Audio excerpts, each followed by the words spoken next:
अस्सलाम वालेकुम नाज़रीन, वेलकम टू द शो बात कारोबार की। मैं हूं आपकी मेज़बान नताशा हसीब। नाज़रीन, अभी हम देख रहे हैं इकोनॉमिक सूरत हाल काफ़ी हद तक स्टेबिलिटी की तरफ जाते हुए दिखाई दे रही है। IMF से एक अच्छी निगोसिएशन देखी जा रही है। हमने देखा कि US में जब ये टॉक्स स्टार्ट हुई और मिफ्ता इस्माइल साहब के साथ उनकी एक अच्छी मेंटल कंपैटिबिलिटी देखी गई, और यहाँ पर जब आने के बाद उन्होंने ये कहा है कि मई से IMF के रिव्यू के ऊपर ज़्यादा फोकस देखा जाएगा, फिर उसमें कंडीशन, निगोसिएशन, वो तमाम टर्म्स एंड कंडीशन देखी जाएंगी, और उस पर हो सकता है कि आने वाले दिनों में कुछ टैरिफ्स आए, या हम कोई ऐसी चीज़ें देखें जो कि सब्सिडीज पॉइंट ऑफ व्यू से भी हमारे लिए एक जो है वो एक कंडीशन हो सकती है कि हमें सब्सिडीज जो है वो ख़त्म करना पड़ेंगी। तो ये पहले भी कंडीशन रही है IMF की जानिब से, और अभी भी ये देखा जा रहा है, तो वो कंटिन्यू हो सकता है। इसके साथ साथ इकोनॉमिक रिवाइवल, जिसके लिए एक IMF के बेल आउट पैकेज को भी बढ़ाया गया है, और आने वाले बजट के लिए भी ये एक अच्छी चेंज होगी कि $8 बिलियन का जो है ये बेल आउट पैकेज कर दिया गया है, जो प्रीवियसली $6 बिलियन का था। और साथ साथ जो हमारे लिए एक कंसेशंस हैं, यानी कि जो हमारे लिए एक GDP growth point of view से लूप होल्स थे, वो भी फुलफिल हो जाएंगे। तो इट मीन्स कि यहाँ पे पाकिस्तान की इकोनॉमी के लिए रिजीम चेंज होने के बाद काफ़ी हद तक विन विन सिचुएशन देखी जा रही है। फर्स्ट सेगमेंट की तरफ चलते हैं।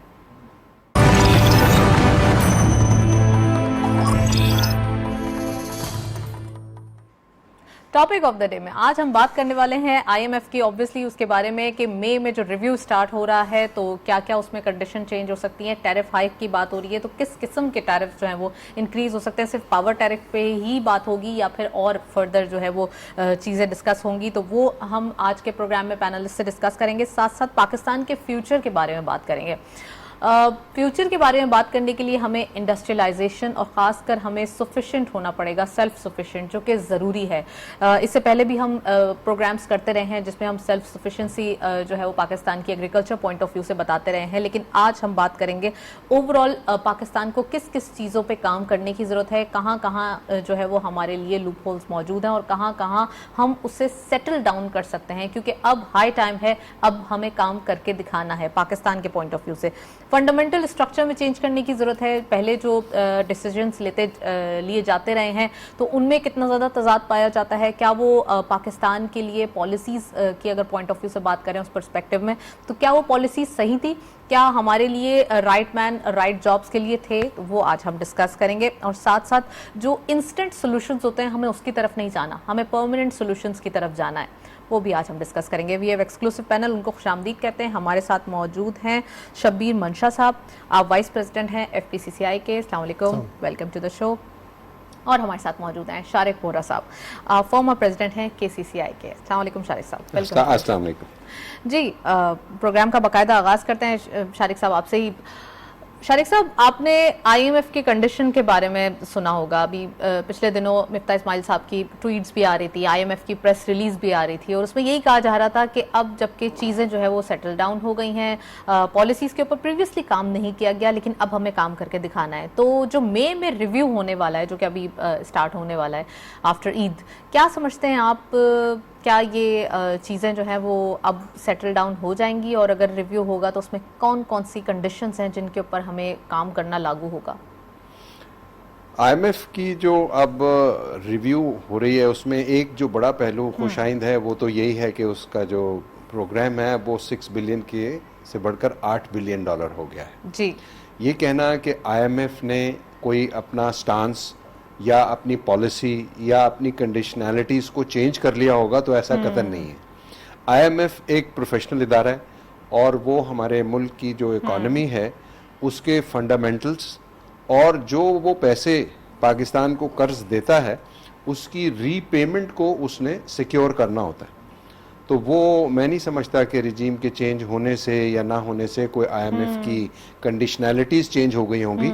हाँ, ये ज़रूर है कि IMF का जो कॉन्फिडेंस है वो नई हुकूमत पर गालिबन पहले की हुकूमत से ज़्यादा नज़र आ रहा है, और वो जिस वक्त बातचीत हो रही थी और जिस तरीके से एलामिया आया IMF का, और उन्होंने फौरी तौर पर पहली ही मीटिंग में प्रोग्राम का जो साइज़ है वो 6 अरब से $8 अरब कर लिया, तो मैं समझता हूँ that shows a lot of confidence of this new regime for IMF। अब आपका जो दूसरा सवाल के जो कंडीशनैलिटीज़ हैं उसमें मैं समझता हूँ कि कंडीशंस उनकी वही हैं जो पहले थी। बिल्कुल। और उसमें जो टैरिफ हाइक्स हैं वो वही हैं जो पहले थे, और उसमें पावर टैरिफ्स भी हैं। और इस आईएमएफ के रिव्यू में जहाँ तक मैंने उसको स्टडी किया है, कोई इंपोर्ट ड्यूटी के टैरिफ्स का जिक्र नहीं है, और ना ही मैं समझता हूँ कि वो इंपोर्ट ड्यूटी के टैरिफ्स में कोई हाइक अब पाकिस्तान मुतहम्मिल हो ही नहीं सकता कि वो किसी रॉ मटेरियल पर या किसी सेकेंडरी गुड्स पर हम इंपोर्टेड गुड्स पर ड्यूटी बढ़ाएं, क्योंकि पाकिस्तान में जितनी एक्सपोर्ट होती है उसका बराह रास्त ताल्लुक इंपोर्टेड रॉ मटेरियल से।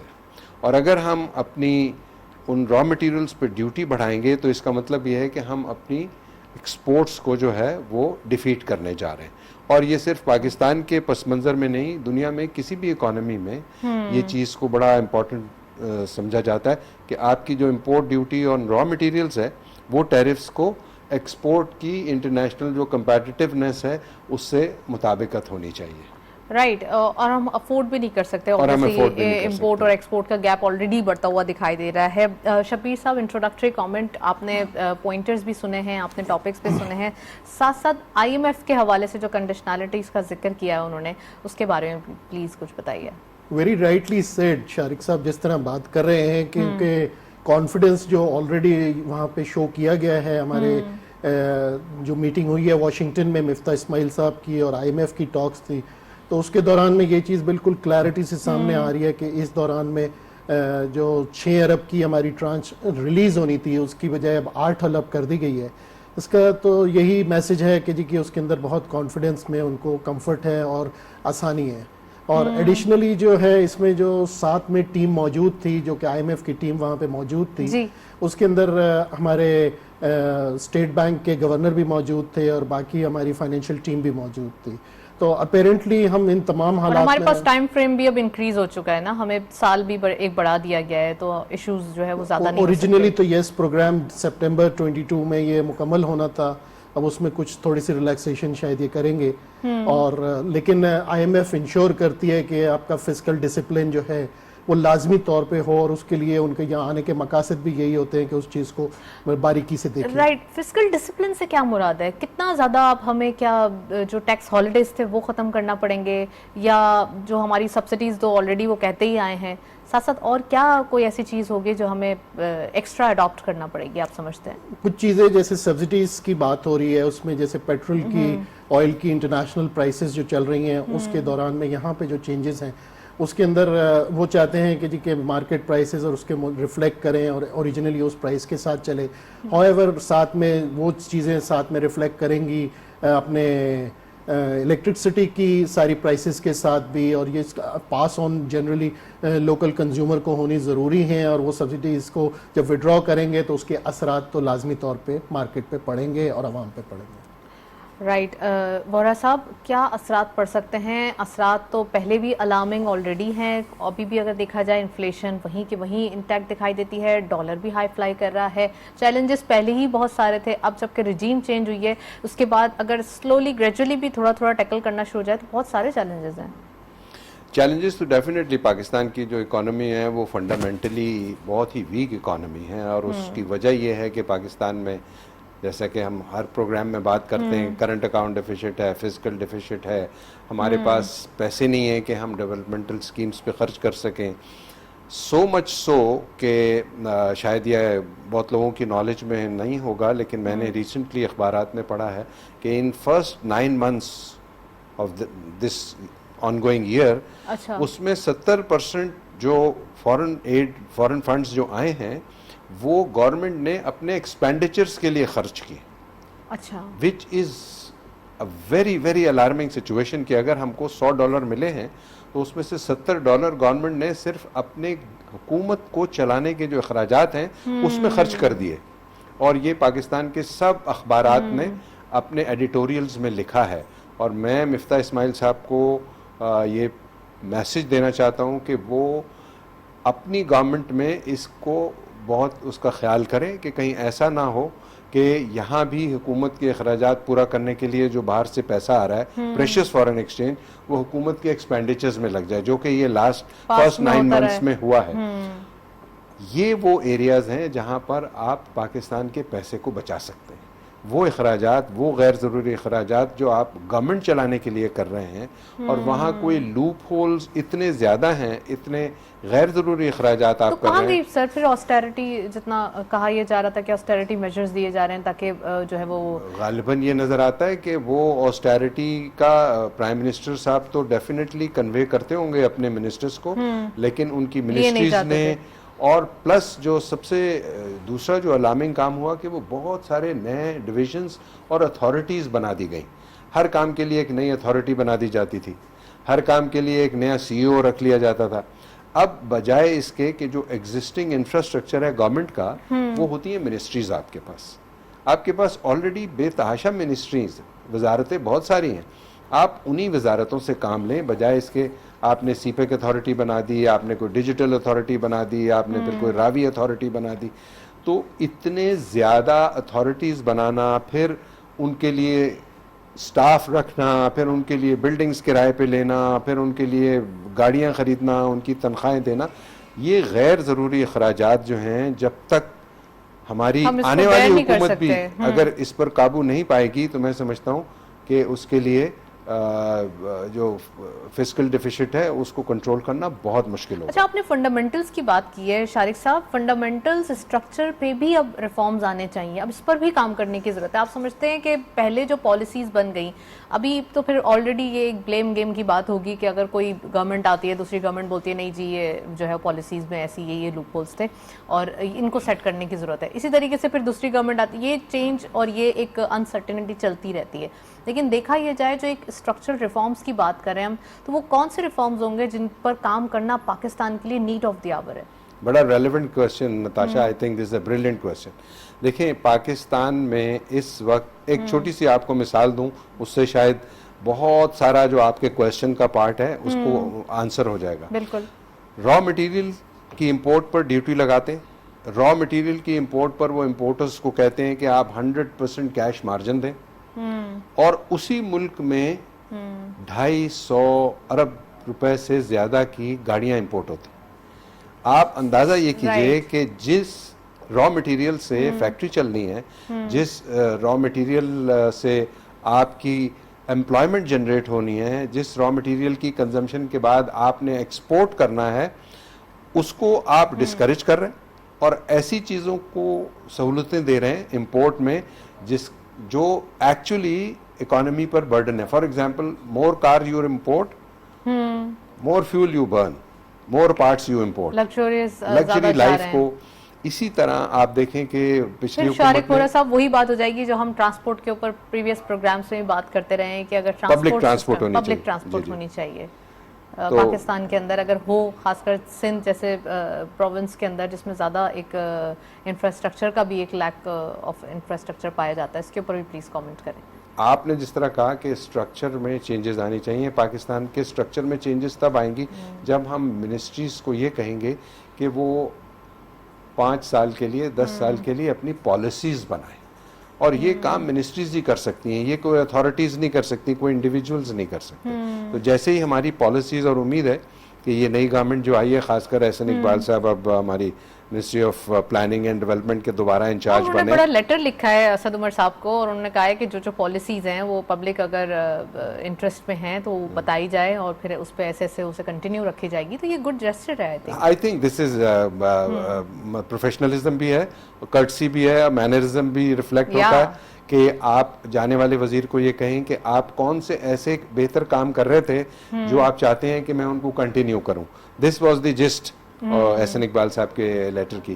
तो I think, I am sure कि असद उमर साहब जो हैं वो ज़रूर जाएंगे, और वो जो काम आधा छोड़कर आए हैं और अगर वो समझते हैं कि इस काम को कंटिन्यूटी मिलनी चाहिए, तो वो अब हमारे नए आने वाले मिनिस्टर से जरूर डिस्कस करेंगे। राइट, और ये तमाम चीज़ों को अपने ग्रजेस, अपनी जो एक पॉलिटिक्स है उसको साइडलाइन करके आपको चार्टर ऑफ इकोनॉमी पे काम करना चाहिए, क्योंकि आपके पास पॉलिसीज होंगी तो आपकी जो इकोनॉमिक सूरत हाल है वो बेहतर होगी।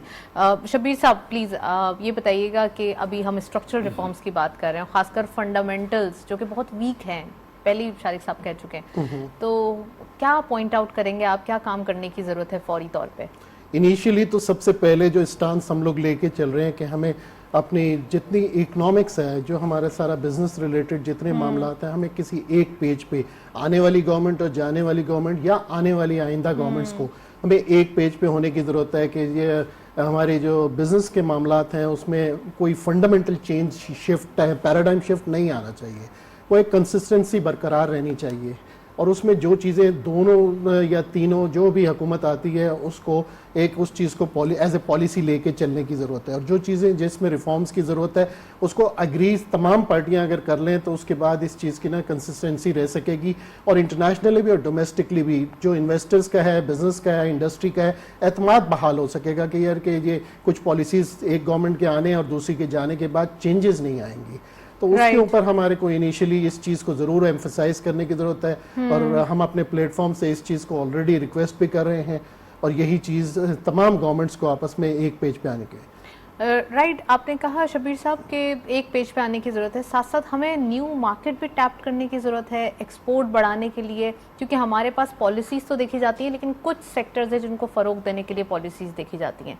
हमारे पास पूरी मार्केट्स नहीं देखी जाती कि वहाँ पे कोई बायलैटरल अग्रीमेंट्स हो जाएं, फ्री ट्रेड अग्रीमेंट्स हो जाएं, आप समझते हैं? जी, मार्केट्स का तो अपने साथ होएगा ही, लेकिन एक बहुत बड़ा पोटेंशियल है जिसको हम पूरी तरह एक्सप्लोर नहीं कर सक रहे हैं और वो है IT sector. Still there is lot of potential into it.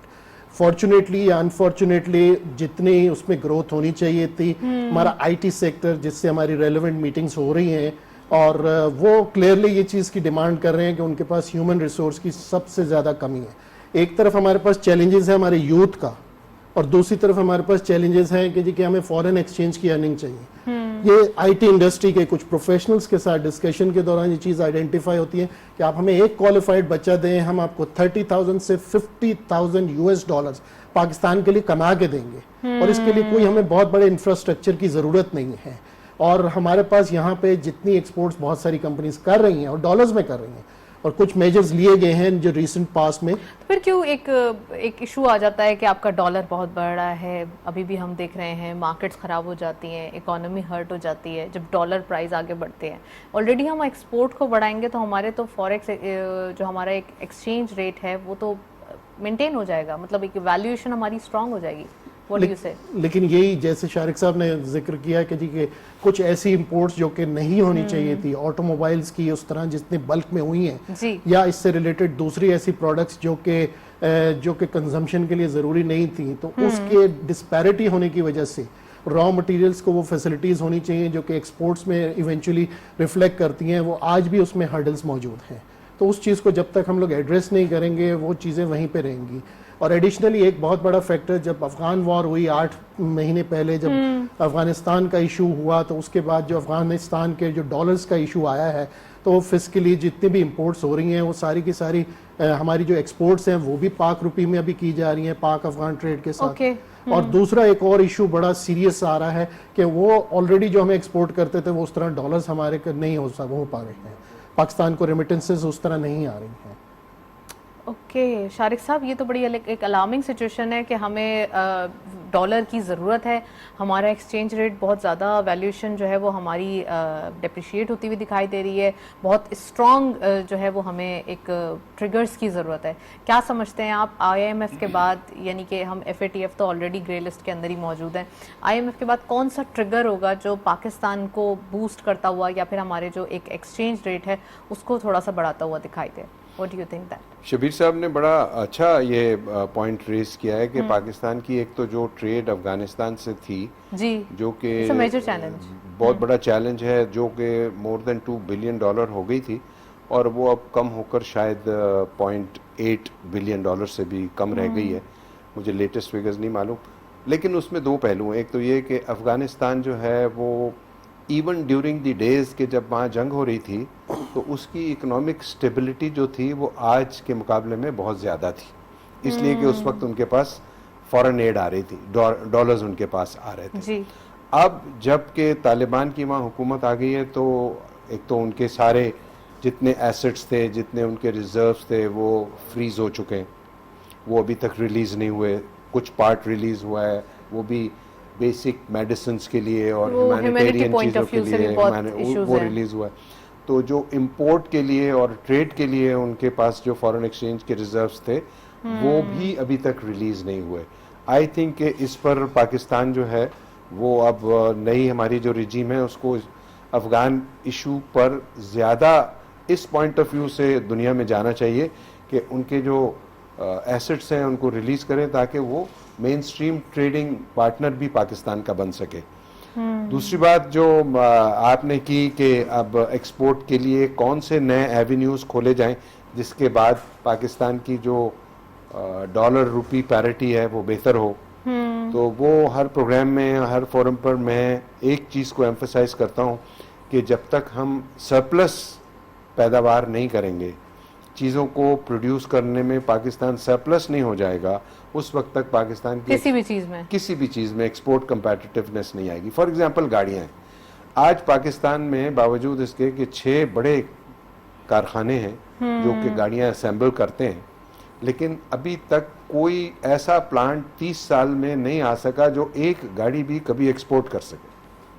तो सबसे पहले तो कार मैन्युफैक्चरर्स पर ये कंडीशन होनी चाहिए कि वो जितनी गाड़ियां पाकिस्तान क्या हमारे पास इतने कम्पिटिटिव इंजीनियरिंग डिपार्ट्स नहीं है या क्या रीजन है जहां हम लैक करते हैं? उसमें Natasha this is no rocket science, इसलिए कि उनको ड्यूटी के जरिए इतनी बड़ी प्रोटेक्शन दे दी गई है कि वो एक्सपोर्ट क्यों करेंगे। उनको आपकी लोकल मार्केट में इतनी बड़ी प्राइस मिलती है। क्या हमें रिवर्स इंजीनियरिंग रिक्वायर्ड है? क्योंकि हम जब नहीं कर पा रहे तो ऑब्वियसली हमें रिवर्स इंजीनियरिंग पे ही जाना चाहिए। एक्चुअली वो ओवर प्रोटेक्टेड सेक्टर है। अगर आप आज ड्यूटीज कम कर दें इंपोर्टेड गाड़ी पे और कार प्रोड्यूसर को कंपटीशन फेस करना पड़े तो कार प्रोड्यूसर जाकर अपनी गाड़ियां एक्सपोर्ट करना शुरू कर देगा। बिल्कुल। लेकिन आप उसको इतना प्रोटेक्शन दे देते हैं ड्यूटी के जरिए कि उसको लोकल मार्केट में बेचना बहुत आसान हो जाता है। ये कार इंडस्ट्री के अलावा और बहुत सारी हमारे पाकिस्तान में ऐसी इंडस्ट्रीज हैं जो कि मनपसंद लोग हुकूमतों के एक फैक्ट्री लगा लेते हैं जी, ड्यूटी प्रोटेक्शन ले लेते हैं और उसके बाद वो कभी एक्सपोर्ट नहीं करते। तो ड्यूटी प्रोटेक्शन सनत को देने का मतलब ये है कि आप उसको एक्सपोर्ट के लिए नाकारा बना रहे हैं। जो अभी आपने अपने प्रियम्बल में कहा था कि जो फंडामेंटल चेंज आना चाहिए, हाँ। वो इन चीज़ों पर काम करने की ज़रूरत है। एंड आई एम श्योर कि ये जो नई हुकूमत आई है ये इन चीज़ों को देखेंगे, इस पर गौर करेंगे। और अभी एक report Pakistan institute of developmental economics की आई थी 2-3 माह पहले, और उस रिपोर्ट में उन्होंने ये कहा था कि इट्स सो अनफॉर्चुनेट कि हम अपने मुल्क में जितनी स्ट्रक्चरल फंडामेंटल चेंजेस लाते हैं वो उस रिसर्च की बुनियाद पर लाते हैं जो रिसर्च अमेरिका में होती है या यूरोप में होती है। यानी कि वो लोग, ये फिर वो पॉइंट रेज हो जाता है, वो जो हम right man for the right job बोल रहे हैं, तो आप क्यों किसी की रेटिंग्स या उस पे डिपेंडेंसी कर रहे हैं? हमको ये चाहिए कि हम अपनी जो एकेडेमिया है, हमारे जो रिसर्चर्स हैं, हम उनको बिठाकर अपने मुल्क के लिए उसकी रेमेडी जो है उसको कहें कि आप तजवीज करें। और ये तब होगा जब हमारे लोकल लोग अपने पाकिस्तान के लिए काम करेंगे। एग्जैक्टली। शब्बीर साहब, रोहरा साहब ने बड़ी राइट कॉर्ड प्रेस की है। अकेडमिकली हमारे पास किताबों में कुछ और लिखा हुआ होता है और साथ साथ जो है वो अगर हम प्रैक्टिकली कुछ करने जाए तो उस पर कुछ और लिखा होता है। ये आपसे मैं क्वेश्चन जरूर लूंगी, लेकिन अभी हमारे साथ ओवर कॉल आरिफ हबीब साहब मौजूद हैं, चेयरमैन आरिफ हबीब ग्रुप। उनको खुशामदीद कहते हैं। अस्सलाम वालेकुम sir, welcome to the show. बहुत शुक्रिया सर। रिजीम चेंज होने के बाद काफ़ी इकोनॉमिकली चेंजेस आए हैं और हम देख रहे हैं आईएमएफ के पॉइंट ऑफ व्यू से भी यहाँ पे बेल आउट पैकेज भी बढ़ा दिया गया है और साथ साथ इसका टाइम फ्रेम भी बढ़ा दिया गया है। क्या देख रहे हैं, न्यू चेंजेस कितने ज़्यादा एक्सपेक्टेड है और इकोनॉमिक क्या कंडीशन जो है वो आने वाले दिनों में हम देखने वाले हैं? देखिए, ज़ाहिर इस वक्त तो हमारे हालात जो हैं वो डिफिकल्ट हैं और डिफिकल्ट इस सेंस में है कि ज़ाहिर हमारा करंट अकाउंट डेफिसिट जो है वो हाई जा रहा है। ठीक है। और उसकी वजह से हमारे रिजर्व्स पे प्रेशर है और हमारे रुपए की वैल्यू पे प्रेशर है। और फिर जब ये बात जो है वो लोगों में इम्प्रेशन हुआ कि आईएमएफ के साथ हमारे मामलात जो है वो ठीक नहीं चल रहे, तो उसकी वजह से लोगों में ज्यादा तशवीश हुई। लेकिन अब ये चूंकि जो वजीर खजाना साहब गए और उन्होंने उनसे डायलॉग किया है और उस डायलॉग के नतीजे में कुछ पॉजिटिव खबरें आई हैं कि न सिर्फ ये है कि दोबारा प्रोग्राम जो है वो ट्रैक पर हो जाएगा और उसका टेन्योर और अमाउंट भी जो है वो बढ़ेगा। तो उससे ये है कि इन्वेस्टर्स में कंफर्ट है कि ये जो है फाइनली इस पे एग्रीमेंट हो जाएगा गवर्नमेंट ऑफ पाकिस्तान और IMF का, और वो एग्रीमेंट हो जाएगा तो ये एक कंफर्ट का बाइस होगा इन्वेस्टर्स के लिए कि हमारी फिर जो इन सालों की जो फॉरेन एक्सचेंज की रिक्वायरमेंट है वो टेक केयर हो जाएंगी उसमें, चूंकि वो IMF इन चीजों को कैलकुलेट करता है कि आपकी क्या ऑब्लिगेशंस हैं और आपके क्या वसाइल होंगे। तो उससे जो लोगों में ज्यादा फियर था कि खुदा न खास्ता कोई श्रीलंका जैसी सिचुएशन ना हो जाए, उस में जो है वो लोगों की सोच में और उसमें बेहतरी आएगी। राइट आरिफ साहब, फंडामेंटल रिफॉर्म्स की हम बात कर रहे हैं, फंडामेंटल हमें चेंजेस की ज़रूरत है क्योंकि जो पॉलिसीज़ पहले से आती रही हैं उसमें या तो कंटिन्यूस उनका होने का प्रॉब्लम रहा है या फिर उनकी कोई ना कोई उनके अंदर लूप होल पाया जाता है। व्हाट डू यू थिंक कि अभी हाई टाइम है हमें अभी अपने फंडामेंटल्स पे, स्ट्रक्चरल रिफॉर्म्स पे काम करने की ज़रूरत है? जी बिल्कुल ज़रूरत है, और उसमें आई थिंक हमारा ओवरऑल डायरेक्शन जो है वो ठीक रहा है सिवाय दो चीजों के। एक तो जो हमारा सबसे बड़ा मसला इस वक्त है वो करंट अकाउंट डेफिसिट का है, या जिसको आम जुबान में कहते हैं कि डॉलर शॉर्टेजेस का मसला है, रिजर्व्स का मसला है। अनफॉर्चुनेटली हम जो है वो चीजों को रिएक्ट करते हैं।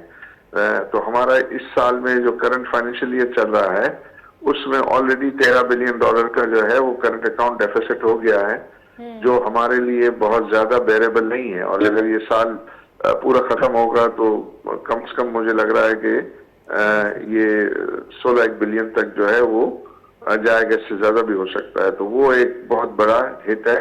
उसके लिए हमें अपने एक्सपोर्ट बढ़ाने होंगे, इसके लिए हमारे रेमिटेंसेस बढ़ाने होंगे, इन्वेस्टमेंट, फॉरेन इन्वेस्टमेंट को अट्रैक्ट करना होगा, और जो चीज हमारे हाथ में है वो ये है कि इम्पोर्ट्स को कम करना होगा। तो इम्पोर्ट को अगर हम जो फिनिश गुड्स हैं उनके इम्पोर्ट पर जो है वो आई थिंक कुछ रिस्ट्रिक्शंस लगानी चाहिए ताकि हमारा ये ट्रेड डेफिसिट में कमी आए और करंट अकाउंट डेफिसिट कम हो। और ये गैप भी कम हो जाए। हमारा इशू है फिस्कल, और हमारा दूसरा इशू है वो फिस्कल डेफिसिट का। चले फिस्कल डेफिसिट फिर भी हमारे हाथ में है कि मैं अक्सर ये कहता हूँ कि अगर हमारा फिस्कल डेफिसिट की वजह से अगर ये है कि अगर हमारे इस वक्त लोन जो हैं वो 44 ट्रिलियन है, तो अगर हम इसमें अगर बेहतरी नहीं कर पाएंगे तो वो थोड़ा कुछ बढ़ जाएगा, लेकिन जो है वो हमारे कंट्रोल में, या इसको इस जबान में कहा जाए कि हमारे पास रुपए छापने की तो मशीन है, डॉलर छापने की मशीन नहीं है। तो उसके लिए भी, लेकिन उस पे जो फिस्कल डेफिसिट की वजह से दूसरे मसाइल पैदा होते हैं, और वो दूसरे मसाइल करने के लिए जरूरी है कि हम अपनी जितनी भी जो कॉस्ट आती है उन कॉस्ट को हम पास ऑन करें, उनको सब्सिडाइज ना करें। जैसे अभी ये पेट्रोल की प्राइसेस जो है वो हमने नहीं बढ़ाई, तो उसका बोझ जो है वो हमने सर पे ले रहे हैं। तो हमने सिर्फ ये है कि उसका जो फिस्कल इम्पैक्ट है वो भी अपने सर पे ले रहे हैं, उसका फॉरेन एक्सचेंज इम्पैक्ट है वो भी हम ले रहे हैं। तो जरूरत इस बात की है कि हम तमाम फैसले मेरिट पे करें, और जो भी कॉस्ट हो वो पास ऑन करें, और अगर किसी को सब्सिडी देना जरूरी भी हो तो वो टारगेटेड सब्सिडी देनी चाहिए। राइट सर, प्राइवेट सेक्टर को भी आप समझते हैं कि शामिल करने की ज़रूरत है, क्योंकि हमें एम्प्लॉयमेंट भी जनरेट करनी है, और जब चैलेंजेस आ रहे हैं तो चैलेंजेस की रेमेडी भी मौजूद होनी चाहिए। बहुत ज़्यादा आई थिंक प्राइवेट सेक्टर को जो है इन्वॉल्व करने की ज़रूरत है, और ये तमाम जो एंटरप्रेन्योर्स हैं उसमें सबको ये लाजिम करार दें कि वो अपने बिजनेसेस में एक्सपोर्टिंग बिजनेस को जो है वो प्रायोरिटी दें, कि हर शख्स जो है इस तरीके से एंटरप्रेन्योर सोचे कि मुझे जो है वो मुल्क की एक्सपोर्ट बढ़ाने में कंट्रीब्यूट करना है, और ये प्राइवेट सेक्टर जो है वो ज्यादा बेहतर तरीके से जो है वो कर सकता है। तो आपको माइंडसेट चेंज करना होगा मुल्क में तमाम लोगों का कि हमें एक्सपोर्ट को बढ़ाने में कंट्रीब्यूट करना है, और हमें कोशिश करनी है कि इम्पोर्टेड चीजों को अवॉइड किया जाए। सिर्फ रॉ मटेरियल बाहर से जो है वो इंपोर्ट हो तो ठीक है, फिनिश गुड्स में सबको कोशिश करनी चाहिए कि लोकल प्रोडक्ट्स को इस्तेमाल करें। Right, well thank you so much Arif Habib साहब, आपके टाइम का बहुत बहुत शुक्रिया, आप प्रोग्राम में आप शामिल हुए। वोहरा साहब, आपने भी सुना है कि ये फिस्कल डिसिप्लिन के हवाले से ही बात कर रहे हैं और शबीर साहब आप भी जो है मौजूद हैं। सर ये बताइए शबीर साहब कि चीज़ें जो हैं वो अब जबकि डिसिप्लिन मांग रही हैं, अब जबकि एक टाइम आ गया है कि अब हमें प्राइवेट सेक्टर को भी मिलाना है और चीज़ों को जो है वो बेहतरी की तरफ लेके जाना है। So what do you think, ये जो प्राइवेट सेक्टर को मिलाने की बात की जा रही है, क्या इसमें भी कोई फिर तजाद पाया जाएगा, इसमें भी कोई लूप होल्स आ जाएंगे या सिंपल तरीके से ये काम हो जाएगा? सबसे इम्पोर्टेंट बात ही प्राइवेट सेक्टर को इंगेज करना है, और जब प्राइवेट सेक्टर इंगेज होगा और तमाम चीज़ें वो खुद अपना स्टेक होल्डर फर्स्ट हैंड लिया जाएगा, बिकॉज जब टैक्सेस लगाए जाते हैं, कोई चेंजेस आती हैं तो वो डायरेक्ट प्राइवेट सेक्टर को इम्पैक्ट करती हैं, देन इवेंचुअली ये कंज्यूमर तक पहुंचती हैं। एक बहुत बड़ा जो अलमिया लास्ट रिजीम में भी रहा, और ये एक चीज़ प्रॉब्लम आई कि 450 अरब रुपए के एक टर्फ की स्कीम आई थी और उसमें 450 अरब डॉलर के लोन्स दिए गए थे, और वो जो लोन 450 अरब थे वो सिर्फ चंद 100 लोगों में डिस्ट्रीब्यूट किए गए। ऐसा क्यों? वेरेज एसएमई, यही मैं बता, एसएमई जो इस वक्त पाकिस्तान की लार्जेस्ट एक्चुअली पाकिस्तान की इकोनॉमी की बैकबोन है, उसमें ये चीज़ नहीं ट्रिकल डाउन हो सकी, और चूंकि नहीं हो सकी तो उसके लिए इतने लुक्रेटिव वो लोन्स थे कि जो 2% और 3% पे 10-10 साल के लिए उसको वो फ्रीज किया गया उन लोन्स को। और ये सारे के सारे इसलिए कि इंडस्ट्रियलाइजेशन, गवर्नमेंट को भी आसानी रहती है और फाइनेंशियल इंस्टीट्यूशंस को भी आसानी रहती है कि जी कि वो एक आदमी को हैंडल करें, ना कि एसएमईज को करें, लेकिन एक्चुअली रिक्वायर्ड एसएमईज के ऊपर फोकस करना है। एक सबसे मेन चीज़, तमाम चीज़ें जो हमारी इकोनॉमी ऑलरेडी जिस पे बेस करती है, हम उससे नेचुरल अलाइनमेंट करेंगे तो उस चीज़ की ज़्यादा आसानी से ट्रिकल डाउन इफेक्ट आ सकेगा। नहायत ही इम्पोर्टेंट एस्पेक्ट इसमें इंपोर्ट का जो सब्स्टिट्यूशन की बात है, इंपोर्ट को कम करने का तो एक शॉर्ट टर्म सोल्यूशन हो सकता है, लेकिन इंपोर्ट की सब्स्टिट्यूशन कैसे होएगी अनलेस इंपोर्ट की इंडस्ट्री नहीं लगेगी, इंपोर्ट सब्स्टिट्यूशन बोर्ड नहीं बनेंगे, इंपोर्ट सब्स्टिट्यूशन अथॉरिटीज नहीं आएंगी, तो यहाँ पे उस रेलेवेंट सब्जेक्ट के ऊपर वही चीज़ जो हमारी ज़रूरत है हम इंपोर्ट करते हैं और वही मकामी तौर पे नहीं बनेगी और कंपैरेटिव नहीं बनेगी, उस वक्त तक ये इंपोर्ट होती रहेंगी और यही प्रॉब्लम टाइम टू टाइम रीअकर होता रहेगा। और इतनी मुश्किलात हैं उसके अंदर के जी कि अगर डोमेस्टिकली इंडस्ट्री लगानी, और मैं अपने इंडस्ट्रीज को सलाम करता हूँ जिस तरीके से वो अपनी इंडस्ट्रीज को चला रहे हैं और जिस तरह वो डे टू डे हैंडल करते हैं, रास्ते में जाना उनके लिए कितनी मुश्किलात होती हैं, तो ये तो बहुत ही डिफिकल्ट सिचुएशन उस तरह आ जाती है। एक तरफ हमारे पास सर्कुलर डेट का प्रॉब्लम आ जाता है और दूसरी तरफ हमारे के पास वही सर्कुलर डेट होने के बावजूद हम लोग बिजली या ऑयल या उन चीज़ों को पे बैक भी कर रहे हैं और इधर इंडस्ट्रियलाइजेशन नहीं कर रहे हैं। हमें इस चीज़ को सिर्फ कनेक्ट करने की ज़रूरत है। As soon as we connect हमारे पास रिफ्लेक्शन आ जाएगी उस चीज़ की, रिफ्लेक्शन आ जाएगी। वोहरा साहब, ये कनेक्ट करने की बात कर रहे हैं, कुछ इन्होंने ये भी पॉइंट आउट किया कि टर्फ फाइनेंसिंग के थ्रू जो लोन्स दिए गए, तो आप उसको भी ज़रा हमें सही से एलैबोरेट करें। And second thing is that कि जो इश्यूज़ हैं, जो इंडस्ट्रीज़ के पॉइंट ऑफ व्यू से इश्यूज़ पाए जा रहे हैं, उसको भी हाईलाइट कीजिए। एक्चुअली हमारे यहाँ जो पॉलिसी मेकर्स हैं और जो गवर्नमेंट्स हैं वो दे गो आफ्टर पॉपुलर मेजर्स, जिससे उसको पजीराई मिले कि चंद लोग बैठकर स्टूडियो में तालियां बजाएं कि जनाब आपने ज़बरदस्त काम कर दिया। 450 अरब रुपए टर्फ की जो स्कीम स्टेट बैंक ने दी, उस वक्त मैं भी उन लोगों में था जो शायद ये कहता था कि इस वक्त ज़रूरत इस बात की है कि शायद इससे भी ज़्यादा पैसा इंडस्ट्री पर देना चाहिए। बट हुआ ये कि वो एक टेम्पटेशन थी गवर्नमेंट के पास, क्योंकि उस वक्त पाकिस्तान में टेक्सटाइल्स की बेतहाशा डिमांड थी। इंडिया और बांग्लादेश और कंबोडिया तीनों जो टेक्सटाइल की बड़ी सप्लायर्स हैं दुनिया में, वो बंद थे कोविड की वजह से, और पाकिस्तान में एक्सपोर्ट के टेक्सटाइल के बेतहाशा ऑर्डर्स थे। 450 अरब रुपए उन 100 लोगों को दे दिए गए जो सिर्फ टेक्सटाइल का काम करते हैं। एक्सपेंशन कर ली उन्होंने, और उन्होंने एक ही सेक्टर में एक्सपेंशन कर ली। और शायद कल ही मैंने किसी बैंकर का स्टेटमेंट पढ़ा था कि उसकी ये रिसर्च थी कि उसमें 60% इन्वेस्टमेंट जो है वो धागा बनाने वाली फैक्ट्री स्पिनिंग मिल्स को दिया गया पैसे, वेयर एज के वो पैसा जाना चाहिए था वैल्यू एडिशन में। वो लोग जो गारमेंट्स बनाते हैं, आपने 450 अरब रुपए 100 लोगों को दे दिए। वो 450 अरब से आप 5000 एसएमई क्या कर सकते थे, 5000 एसएमईज लगा सकते थे, जो पाकिस्तान की एक्सपोर्ट, जिसकी आप, मैं, अभी आरिफ साहब, सब लोग ये कह रहे हैं कि जब तक पाकिस्तान में as culture mindset to grow and grow exports का नहीं बनेगा, वो कैसे बनेगा? वो 50 फैक्ट्रियों से नहीं बनेगा, वो 5000 फैक्ट्रियां लगाने से बनेगा। और वो तब बनेगा जब आप स्मॉल एंड मीडियम एंटरप्राइज को, यही 450 अरब रुपए अगर आप स्मॉल एंड मीडियम एंटरप्राइजेस को दे देते और ये पैसा पूरे मुल्क में इंडस्ट्रियलाइजेशन के लिए फैलाया जाता, तो इससे बेतहाशा एम्प्लॉयमेंट की अपॉर्चुनिटीज जनरेट हो जाता, जिसके ऊपर हम डेली बात करते रहते हैं, जिस पर हम और आप डेली ये कहते हैं कि वैल्यू एडिशन होगा। बट ठीक है, अब तो हो गया, उम्मीद ये है कि उस पर कुछ नहीं हो सकता, लेकिन ठीक है, आइंदा आने वाले जो पॉलिसी मेकर्स हैं, अल्लाह करे कि उनको खुदा ये समझ अता करे कि वो कम से कम जिस वक्त इतनी बड़ी जो स्टेट बैंक का पैसा और हार्ड एंड टैक्स पेयर का पैसा जो है वो इंडस्ट्रियलाइजेशन के लिए खर्च करें, तो उसके लिए प्लानिंग करें।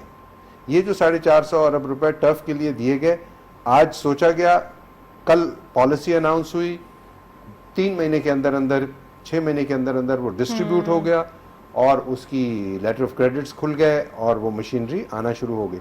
इंशाल्लाह वो मशीनरी भी पाकिस्तान की एक्सपोर्ट में डेफिनेटली ऐड करेगी, लेकिन उस 450 अरब रुपए का बहुत बेहतर इस्तेमाल किया जा सकता था। और जो फिस्कल एक डिसिप्लिन को उसने इम्बैलेंस किया है, वो एक अलग डेंट है।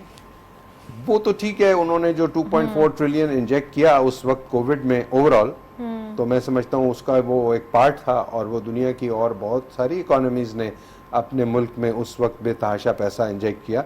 पाकिस्तान की हुकूमत ने तो as compared to international standards शायद बहुत कम पैसा किया, लेकिन उसको बेहतर जगह पर इस्तेमाल किया जा सकता था। अच्छा, आपने एसएमईज का जिक्र किया है। एसएमईज ऑब्वियसली पूरे मुल्क की, किसी भी मुल्क की बैकबोन ही कंसिडर की जाती है। पाकिस्तान के अंदर एसएमईज की क्या सिचुएशन देखी जा रही है? क्या ये जो काम हो रहा है या जितनी एसएमईज अभी काम कर रही हैं, तो वो बहुत थोड़ी हैं या थोड़ा सा एक है उनका वेटेज? इनफैक्ट तो पाकिस्तान में एसएमईज की जो परसेंटेज है, जो स्टेट बैंक खुद कहता है कि 18% से कम होकर 9% हो गई। Oh my God. That means कि पाकिस्तान में एसएमईज की डेथ हुई है, और यही वजह है कि हमारा इंपोर्ट बिल बढ़ रहा है। पाकिस्तान में इंपोर्ट सब्स्टिट्यूशन, जो अभी शबीर मंशा साहब फरमा रहे थे जी, वो तब बेहतर होगा जब छोटे कारखाने लगेंगे। ये छोटे कारखाने जो हैं बेसिकली यही इंपोर्ट सब्स्टिट्यूशन का बायस बनते हैं। They become the basic industry for the country. हम बेतहाशा, पाकिस्तान कोई कुछ नहीं तो 1.5 लाख से ज्यादा ऐसी अशिया इंपोर्ट करता है जिसको हम डायरेक्टली फिनिश्ड प्रोडक्ट्स कहते हैं, और उसमें बहुत छोटी छोटी चीजें भी होती हैं। मैं एक स्टैटिस्टिक्स देख रहा था कि पेट का जो फूड है, जो हमारे पेट एनिमल्स के लिए जो फूड इंपोर्ट होता है, प्रॉबेबली उसका बिल 2.5 अरब से ज्यादा है। तो that means this is alarming actually, this is alarming, right. Shabbir साहब, एक तरफ हमारी वो नेशन है जो जिसको बिल्कुल बेसिक चीज़ें रिक्वायर्ड हैं, और एक तरफ वो इंडस्ट्रियलिस्ट्स हैं जिनको अपनी इंडस्ट्रीज़ लगाने के लिए, एम्प्लॉयमेंट बढ़ाने के लिए या रेवेन्यू जनरेट करने के लिए जो है अलग रिक्वायरमेंट है, और कुछ लोग जो हैं वो बिल्कुल ही कोई नीड नहीं है उनकी, वो बिल्कुल एक नॉर्मल लोग हैं। तो आप क्या समझते हैं ऐसे माशरे में जहाँ पे हमारी बेसिक नेसेसिटीज़ भी रिक्वायरमेंट है, जहाँ हमारे पास चैलेंजेस भी हैं और रेवेन्यू भी जनरेट करना है, उनके अंदर एक बॉटम लाइन सॉल्यूशन होना कितना ज़रूरी है, और ख़ासकर अभी जो हम बात कर रहे हैं रिफॉर्म्स की? जी हाँ जी, ये बहुत बड़ा चैलेंज है, और जो अपेरेंटली इस वक्त हालात जिस तरफ जा रहे हैं, gap between the rich and the poor is getting far bigger, और ये चीज़ जो है ना एक इनसिक्योरिटी डेवलप करती है एज ए नेशन में। एक तशवीश की बात है कि इस तरह से हालात हों तो फिर वो मामला खराबी की तरफ जाएंगे। लेकिन इसमें तमाम चीज़ों से अहम चीज़, again coming back to the basics, जो हमारे पास इस वक्त सबसे बड़ी स्ट्रेंथ है और वही हमारा चैलेंज है। पहले चैलेंज हमारा ये है कि हमारी यूथ है, और वही हमारी स्ट्रेंथ है। Again coming back to the SMEs, and import substitution. जो इम्पोर्ट सब्सटीट्यूशन है, इनिशियली इस वक्त हमारा करंट अकाउंट डेफिसिट का प्रॉब्लम है, हम डॉलर्स अपने हमारे इस्तेमाल हो जाते हैं इंपोर्ट करने में और उसकी शॉर्टेज है, लेकिन हमारा उसका सोल्यूशन भी उसी में है कि जी हमारी यूथ को, हमारी एसएमईज को फैसिलिटेट किया जाए और ऐसी चीज़ों में फैसिलिटेट किया जाए, इंगेज किया जाए जो कि पॉजिटिव एनर्जी की तरफ जाए, प्रोडक्शन की तरफ जाए, और वही चीज़ें हमारे को इंपोर्ट की सब्स्टिट्यूशन भी करेंगी और हमारी डोमेस्टिक ग्रोथ भी करेंगी और हमारी जीडीपी में भी इजाफा होगा। हमें फ्यूचरिस्टिक होना पड़ेगा, ईगोइस्टिक नहीं। जी हाँ जी, जी बिल्कुल, हमें इस चीज़ को जो है लॉन्ग टर्म लेके चलने की ज़रूरत है। और जैसे मैंने इनिशियली भी ये बात कहने की कोशिश की कि जी कि हमें तमाम आने वाली पॉलिटिकल गवर्नमेंट को, इकोनॉमी को बिल्कुल हमें सेपरेट लेके चलने की ज़रूरत है, उसको वन लाइन में लेके चलने की ज़रूरत है कि इकोनॉमी जैसे भी हो तमाम पॉजिटिव उसके स्टेक होल्डर्स बैठें और लॉन्ग टर्म पॉलिसीज़ उसके ऊपर ज़रूर इम्प्लीमेंट करनी चाहिए। खासकर एक्सपोर्ट को बढ़ाने के लिए कोई, जैसे आरिफ हबीब साहब ने भी जिक्र किया कि हमें एक्सपोर्टर्स को प्रमोट करना है। सो काफ़ी जो एनालिटिकल व्यूज़ मैं देख रही थी उसके अंदर यही दिखाई देता है कि जब आप एक्सपोर्टर कोई कोई 1 रुपये की भी एक्सपोर्ट कर रहा हो तो उसको बेनिफिट, कोई इंसेंटिव देना चाहिए, सब्सिडी के तौर पे नहीं, लेकिन कोई ना कोई इंसेंटिव या कोई ना कोई ऐसी holiday tax point of view से देनी चाहिए। तो do you agree with that?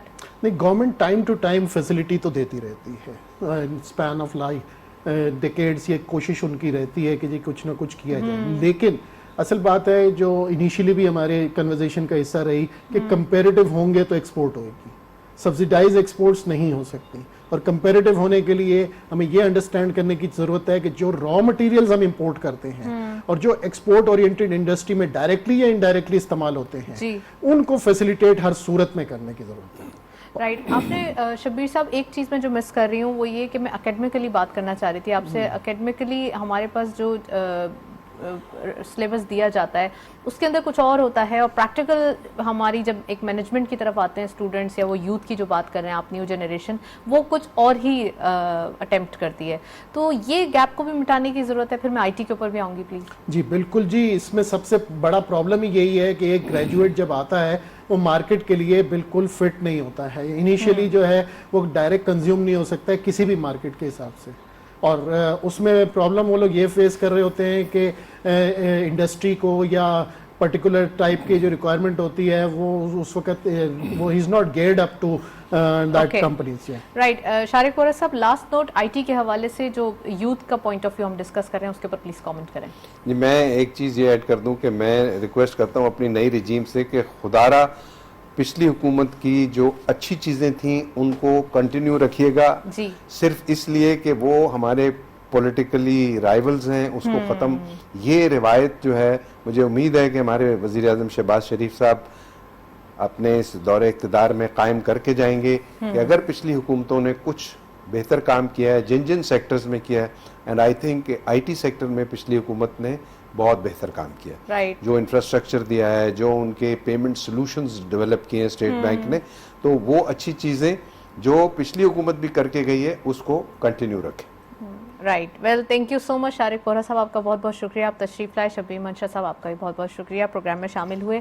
आज हमने आईटी के हवाले से खासकर स्ट्रक्चरल रिफॉर्म्स के बारे में डिस्कस करने की कोशिश की है। आईएमएफ की न्यू जो एक रिव्यू स्टार्ट हो रहा है उसके बारे में भी डिस्कस किया है। प्रोग्राम को इसी नोट पर वाइंड अप करेंगे। इजाज़त दीजिए, अल्लाह हाफिज़।